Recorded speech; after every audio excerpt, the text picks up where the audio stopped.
I think what we're doing is very important. That September the 11th has changed the lives of everyone, particularly us in law enforcement. When this first happened, everybody was shocked, they were scared, they were angry, and then confused. And I think today, this entire country is all for those things. And I think what we in law enforcement have to understand is that this is not the destruction of a store. This is a war against the United States of America. And we in law enforcement are going to be the first responders. We have to realize that terrorism works, and terrorism is easy. It's inexpensive. It's cheap. It has huge lasting effects on society. I think in law enforcement until 9/11, we were fairly naive about terrorism. It was radical groups it was internal terrorism, and it was always something that happened overseas. It was something that happened in Middle Asia or in the Middle East. It was things that we looked at and always said may come here, but we never looked at it at a local level. I think 9/11's brought home the fact that it will happen and it can happen at a local level. These cells are living within our community, they live within our community at large, and they can be anywhere in the state of California. So law enforcement officers have to realize that these people are amongst us now. In past incidents, there have been many patterns and indicators prior to the incident actually occurring. Officers nowadays have to be able to better respond to and recognize those indicators and those actions prior to the incident, so hopefully we can interdict that incident before it actually occurs. You might have 10,000 things happen, and only one of those could lead to a terrorist incident, but if we're not aware, and if we don't look for things that could possibly cause it, then we're kind of missing the boat, because terrorism is our newest, biggest realized crime and threat. The purpose of terrorism. There is almost always a strategy behind terrorist actions.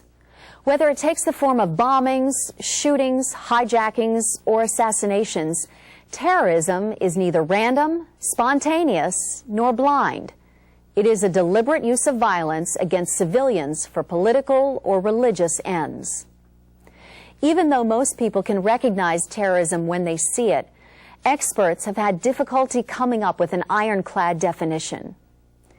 The State Department defines terrorism as premeditated, politically motivated violence perpetrated against non-combatant targets by subnational groups or clandestine agents, usually intended to influence an audience.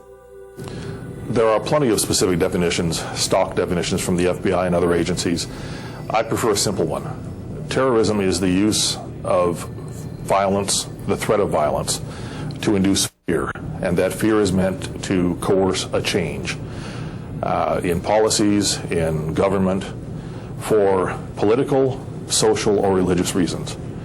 That change may be to change policies, as I said. It may be simply to remove a government. It may be to stop a practice. For political reasons, to change a government, from a democratic government to a socialist government or any other kind, from a secular government to a religious government. The point is to use the psychological impact of violence or the threat of violence to effect political change. As we teach people how to be counter-terrorists, terrorists around the world are teaching people how to be terrorists. And therefore, they get better at what they're doing the longer they exist. They not only get better, but they get more lethal, because the frustration to achieve the goals in early terrorist acts leads them to become more desperate and do larger-scale terrorist activities. Unable to achieve their unrealistic goals by conventional means, terrorists attempt to send an ideological or religious message by terrorizing the general public. Through the choice of their targets, which are often symbolic or representative of the targeted nation, terrorists attempt to create a high-profile impact on the public of their targeted enemy or enemies with their act of violence.